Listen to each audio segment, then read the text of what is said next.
दोस्तों, अगर आपने रामायण देखी या पढ़ी होगी तो आप रावण की बहन शूर्पणखा के बारे में तो जरूर ही जानते होंगे। शूर्पणखा रामायण की एक ऐसी किरदार थी जिसकी वजह से प्रभु श्री राम को रावण समेत सभी राक्षसों का वध करना पड़ा था। लेकिन दोस्तों, सभी राक्षसों का अंत होने के बावजूद भी शूर्पणखा बची हुई थी। हालांकि रावण की मौत के बाद शूर्पणखा का क्या हुआ था, इस बात का कोई खास जिक्र रामायण में तो देखने को नहीं मिलता है। फिर भी कई इतिहासकारों का यह दावा है कि शूर्पणखा ने अपने भाई रावण की मौत के बाद इस्लाम धर्म की उत्पत्ति की और मक्का मदीना को बसाने वाली भी शूर्पणखा ही थी। कई इतिहासकारों के मुताबिक तो ये भी बताया जाता है कि आज इस दुनिया में मौजूद सभी मुसलमान शूर्पणखा के ही वंशज हैं। दोस्तों, भले ही ये सारी बातें आपको एक कहानी की तरह लग रही हो, लेकिन आज के इस वीडियो में हम आपके सामने शूर्पणखा के कुछ ऐसे रहस्यों पर से पर्दा उठाने वाले हैं जिन्हें जानने के बाद आप भी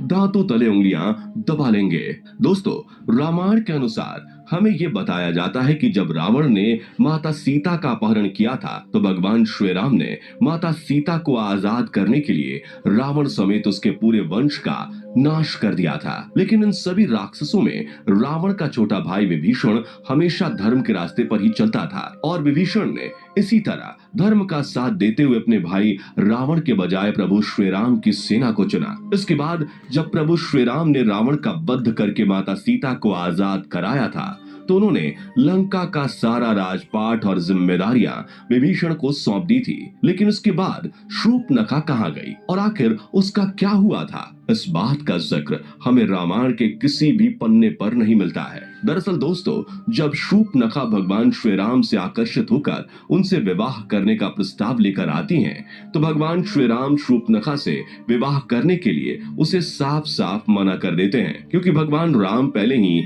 माता सीता से विवाह कर चुके थे। इसके बाद भगवान राम अपने छोटे भाई लक्ष्मण जी की तरफ इशारा करते हुए शूर्पणखा से कहते हैं कि अगर आप चाहें तो मेरे छोटे भाई लक्ष्मण से विवाह करने के लिए पूछ सकती हैं। और फिर जब शूर्पणखा लक्ष्मण जी के पास विवाह का प्रस्ताव लेकर जाती है तो लक्ष्मण जी भी शूर्पणखा के इस प्रस्ताव को ठुकरा देते हैं। जिसके बाद शूर्पणखा भगवान श्री राम के पास जाकर माता सीता को बुरा भला कहने लगती हैं और भगवान राम को यह धमकी भी देती है कि अगर उन्होंने शूर्पणखा से विवाह नहीं किया तो वो माता सीता को मार देंगी। इसके बाद जैसे ही शूर्पणखा माता सीता को मारने के लिए आगे बढ़ती है, तभी लक्ष्मण जी माता सीता का बचाव करते हुए शूर्पणखा की नाक काट देते हैं। इसके बाद शूर्पणखा जब अपनी कटी हुई नाक लेकर भाई रावण के पास जाती है और उसे सारी बात बताती है, तो रावण अपनी बहन के इस अपमान को सुनकर बेहद क्रोधित हो जाता है और माता सीता का अपहरण कर लेता है और फिर भगवान राम रावण को मृत्यु दंड की सजा देते हैं। लेकिन दोस्तों, हमेशा से ही लोगों के जहन में यह सवाल बना हुआ है कि उसके बाद शूर्पणखा ने क्या किया। कई इतिहासकारों के मुताबिक ये बताया जाता है कि शूर्पणखा खुद को दुनिया की सबसे सुंदर स्त्री मानती थी और जब लक्ष्मण जी ने माता सीता को बचाने के लिए उसकी नाक काट दी थी तो वो अपने चेहरे को देखकर बहुत ही शर्म महसूस करती थी और नाक कटने के बाद वो हमेशा अपने चेहरे को एक काले कपड़े से छिपा कर रखती थी। शूर्पणखा को जब ये पता चला था कि उसके सारे भाई प्रभु श्री राम के हाथों मारे जा चुके हैं तो उसने दैत्य गुरु शुक्राचार्य के पास जाने का फैसला किया था और वो वहां जाकर उन्हीं के आश्रम में रहने लगी थी। शूर्पणखा और शुक्राचार्य दोनों ही राक्षसों के वंश को आगे बढ़ाना चाहते थे, जिसके लिए शुक्राचार्य ने भगवान शिव की कठोर तपस्या की। शुक्राचार्य की इस तपस्या से प्रसन्न होकर भगवान शिव ने उन्हें असुरों के अमर होने के बजाय वरदान के रूप में एक शिवलिंग दिया और ये भी बताया कि जिस दिन कोई वैष्णव यानी भगवान विष्णु का अवतार या फिर कोई ऐसा भक्त जो भगवान विष्णु को सच्चे दिल से मानता हो, अगर उसने इस शिवलिंग पर गंगा जल छिड़क दिया तो उसी समय इस दुनिया से संपूर्ण राक्षस जाति का विनाश हो जाएगा। इसके बाद दैत्य गुरु शुक्राचार्य ने भगवान शिव के द्वारा दिए गए इस शिवलिंग को वैष्णव यानी हिंदुओं से दूर रखकर एक रेगिस्तान में स्थापित कर दिया, क्योंकि हिंदू धर्म का हर शख्स भगवान विष्णु को जरूर मानता है और अगर ऐसे में कोई हिंदू उस शिवलिंग पर गंगा जल छिड़क देता तो दुनिया से संपूर्ण राक्षस जाति का अंत हो जाता। इसलिए शुक्राचार्य ने इस शिवलिंग को दूर ले जाकर एक रेगिस्तान में इसकी स्थापना कर दी। और दोस्तों, रेगिस्तान में जिस जगह ये शिवलिंग स्थापित किया गया था, उस जगह को आज हम सब मक्का मदीना के नाम से जानते हैं। दोस्तों, भले ही ये सारी बातें सुनने के बाद आपको हजम ना हो रही हो, लेकिन आपने कई विवादित बयानों में ये जरूर सुना होगा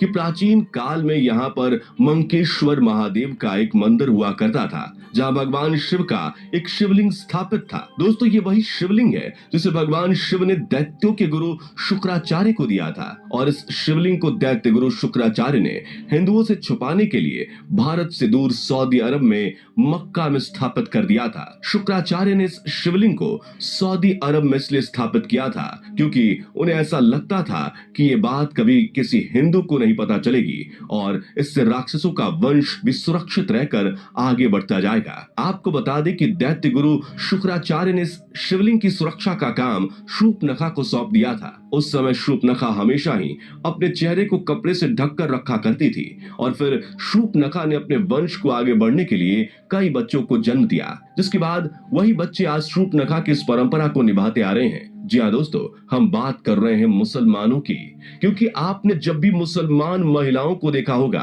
तो ये गौर किया होगा कि वो हमेशा ही अपने चेहरे को ढककर रखती हैं, और इसके लिए वो बुर्का पहनती हैं। मुसलमान महिलाओं के इन कपड़ों में केवल उनकी आंखें ही नजर आती हैं, और जब नाक कटने के बाद शूर्पणखा अपने चेहरे को कपड़े से छुपा कर रखती थी तो उसकी भी सिर्फ आंखें ही नजर आती थी। मक्का मदीना के मंकेश्वर महादेव का जो शिवलिंग स्थापित किया गया था, उसकी सुरक्षा के लिए शूर्पणखा ने वहीं पर रहना शुरू कर दिया था, और मक्का मदीना आज दुनिया की एक ऐसी जगह बन चुकी है जहां पर हिंदुओं का जाना साफ तौर पर मना है। इसके अलावा दोस्तों, बताया तो ये भी जाता है कि सऊदी अरब में जिस जगह पर मक्का मदीना मौजूद है, उसके आसपास तक की सभी जगहों पर हिंदुओं को रहने की इजाजत बिल्कुल भी नहीं दी जाती है। मक्का मदीना में रहकर ही शूर्पणखा ने अपने वंश को आगे बढ़ाया और नई नई परंपराओं का भी निर्माण किया। इनमें से एक परंपरा थी बुर्का पहनने की, और ये रिवाज शूर्पणखा के समय से ही चला आ रहा है। दोस्तों, ऐसा बताया जाता है कि द्वापर युग बीत जाने के बाद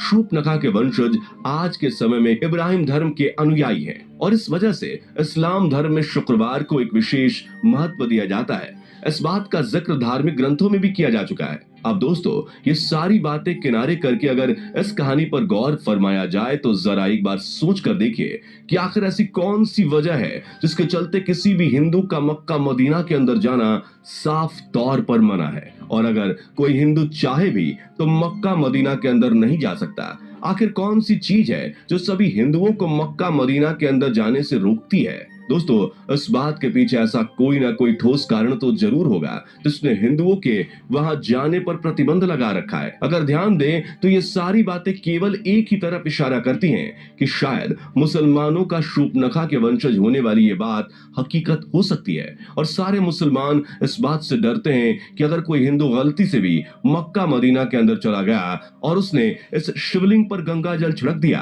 तो इस दुनिया से पूरी राक्षस जाति का अंत हो जाएगा। दोस्तों, ये राक्षस कोई और नहीं बल्कि शूर्पणखा के ही वंशज हैं। भले ही ये सारी बातें आपको हैरान कर रही हूं, लेकिन शायद ये सच भी हो सकती हैं, क्योंकि इस दुनिया का सबसे पहला धर्म सनातन धर्म ही है। यानी कि इस दुनिया में मौजूद हर एक व्यक्ति सनातन धर्म से जरूर ताल्लुक रखता है, और हमारे ईश्वर भी सनातन धर्म से ही ताल्लुक रखते थे। दोस्तों, ठीक ऐसा ही प्राचीन समय में भी हुआ करता था। कुछ लोग मिलकर अपने अलग अलग नियमों और परंपराओं को बनाया करते थे, और धीरे धीरे इसी तरह यही चीजें जातियों में तब्दील होती चली गई, जिससे आगे चलकर अनेकों धर्म की उत्पत्ति हुई। लेकिन दोस्तों, इस्लाम धर्म के हकीकत भरे इस सच पर आज भी कई हिंदुओं के द्वारा सवाल उठाए जाते हैं कि आखिर उन्हें मक्का मदीना के अंदर क्यों नहीं जाने दिया जाता। वैसे दोस्तों, कमेंट करके बताइए कि आपको क्या लगता है, मक्का